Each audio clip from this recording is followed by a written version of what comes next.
हाँ तो सामाइन अस्सलामु अलैकुम वरहमतुल्लाहि वबरकातुहू। मैं आप सबका दीनी भाई अफ़ू खान उत्तर प्रदेश इलाहाबाद से।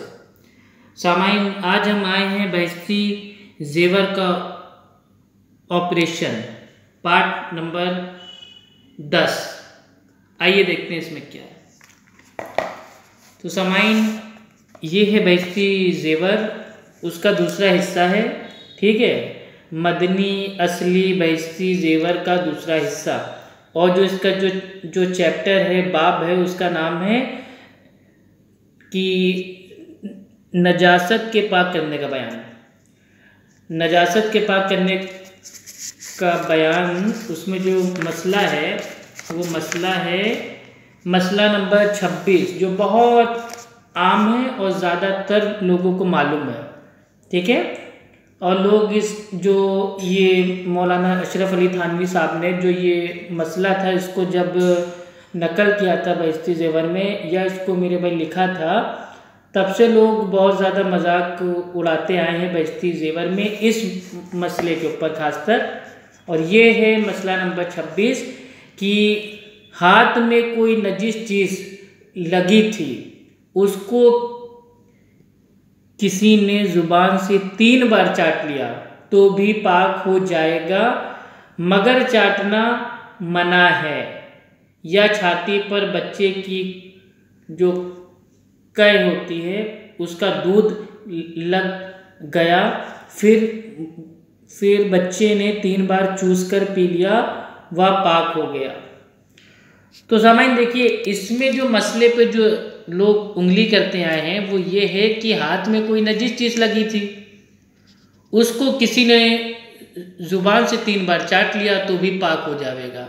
ये इस पोर्शन के ऊपर लोग मौलाना अशरफ अली थानवी साहब और हमारे देवबंदी भाइयों का और जो बहस्ती जेवर है उसका मजाक बनाते हैं, जोक करते हैं, जलील करते हैं।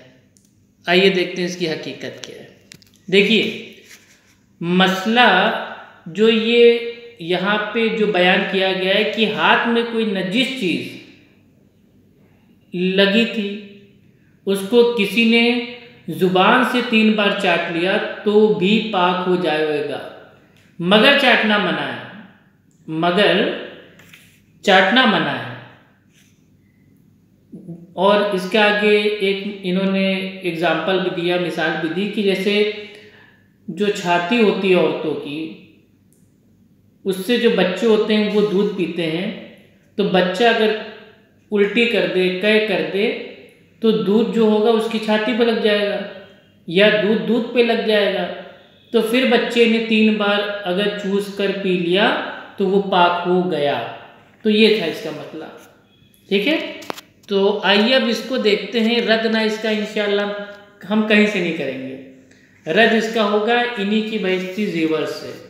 ठीक है, आइए।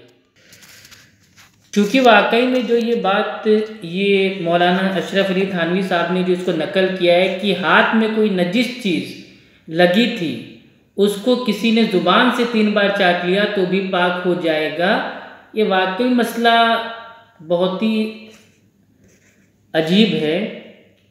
क्योंकि जो ये चीज़ है ना, नजिस चीज़, नजिस, नापाक, गंदगी, उसको मान लीजिए किसी ने ज़ुबान से 3 बार चाट लिया तो भी वो पाक हो जाएगा। चलिए मान लिया कि थूक है, थूक पाक होता है, और उससे किसी ने चाट चाट के गंदगी को एकदम साफ कर दिया, तो जो गंदगी जहाँ पे लगी थी वो तो चलिए साफ हो गई चाट के, लेकिन उसका जो मुंह है, मुंह का क्या होगा? उसका मुंह तो गंदा हो गया ना। अब क्या मुंह के अंदर जो गंदगी भरी है, तो क्या उसको कोई दूसरा आएगा मुंह को 3 बार चाट के पाक करने के लिए? आइए देखते हैं कि जो ये नापाक है और ये गंदगी चीज़ है, नजीस चीज़ है, वो क्या है बहस्ती जेवर के उसूल से देखते हैं। आइए, ये चैप्टर है जो मैंने स्टार्टिंग में आपको बताया था कि ये नजासत के पाक करने का बयान। इसमें देखिए मसला नंबर 2 में ये बताया गया है कि जो गंदगी चीज़ है, ठीक है, नजासत, वो क्या क्या है। खून और आदमी का पखाना पेशाब और मनी और शराब और कुत्ते बिल्ली का पखाना पेशाब और सुअर का मांस और उसके बाल और हड्डी वगैरह, उसकी सारी चीज़ें और घोड़े गधे खच्चर की लीद, यानी कि जो घोड़े होते हैं, गधे होते हैं, खच्चर होते हैं, जिनका मतलब जो पॉटी होती है, पैखाना होता है, उसको बोलते हैं लीद।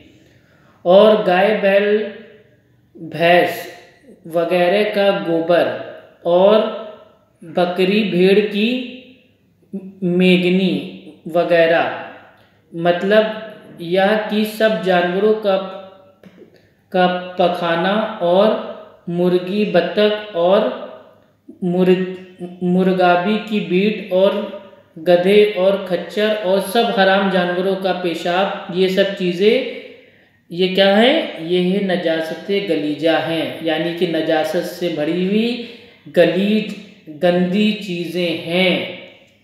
तो ये है बहिश्ती ज़ेवर के एतबार से जो गंदगी है, नजासत है, वो है। और इसके ताल्लुक से मौलाना अशरफ अली थानवी साहब कह रहे हैं कि हाथ में कोई नजिस चीज़ अगर लगी थी, उसको किसी ने ज़ुबान से 3 बार चाट लिया तो भी वो पाक हो जाएगा। यानी कि जो ये चीज़ है, गंदी चीज़ है, नजिस चीज़ है, वो भाई वो कुछ भी हो सकती है भाई, वो खून भी हो सकता है, आदमी का जो मतलब भाई पखाना है, पेशाब है, वो भी हो सकता है, ठीक है, जो मनी है, मनी भी हो सकती है, जो शराब है, शराब भी हो सकती है, जो कुत्ता बिल्ली का जो मेरे भाई पेशाब है, पैखाना है, वो भी हो सकता है, जो सुअर का मांस है और जो उसके बाल हैं, हड्डी हैं वगैरह वगैरह, ये भी हो सकती हैं, उसकी सारी चीज़ें और घोड़े गधे खच्चर की लीद और गाय भैंस का जो मतलब जो गोबर है और जो ये बकरी है, भेड़ है, उसकी जो मेंगनी है, ठीक है, और तमाम जानवर जो हराम है उनका पैखाना, मुर्गी बत्तख वगैरह। और देखिए दूध पीते बच्चे के ताल्लुक से भी इसमें ये उतरा हुआ है, ठीक है, मसला नंबर 3 में, कि दूध पीते बच्चे का पेशाब पैखाना भी वो क्या है, वो गंदगी है, नजासत गलीजा है। तो अब ये सारी चीज़ें अगर कहीं पे लग गई तो क्या ये ज़ुबान से कोई 3 बार चाट लेगा तो चलिए मान लिया वो चीज़ तो पाक हो गई, ज़बान का क्या होगा, मुंह का क्या होगा। तो मेन सवाल तो हमारा ये है। और जो पाकी है, इंसान कैसे पाक होगा, अल्लाह ताला ने उसके लिए अल्हम्दुलिल्लाह बता दिया है ना, 2 चीज़ें, एक है पानी है और एक है मिट्टी। तो पाक मिट्टी से, साफ पानी से इंसान पाकी हासिल कर सकता है। जो मेरे भाई गंदगी है, गलाजत है, नजिस चीज़ें हैं, उनको वो या तो पानी से धो ले, या तो उसको जो मतलब जो मिट्टी है पाक, उसका इस्तेमाल करके उससे पाकी हासिल कर ले। ये 3 बार चाट के उसको साफ करना, पाक करना, ये कौन सा तरीका है। और ये बता रहे पाक भी हो जाएगा मगर ये चाटना मना है। तो ये कहिए ना कि भैया चाटो आटो ना, नहीं तो वो तो पाक हो जाएगा, ज़ुबान गंदी हो जाएगी। तो सामान्य इतना ही आपको बताना था कि कोई भी हमारी देवबंदी जो हमारी माँ है, बहन है, या हमारा कोई भाई है, ठीक है, मौलाना अशरफ अली जो थानवी साहब का जो मानने वाला अंधा मुकल्लिद है, वो कभी ऐसी गलती ना करे।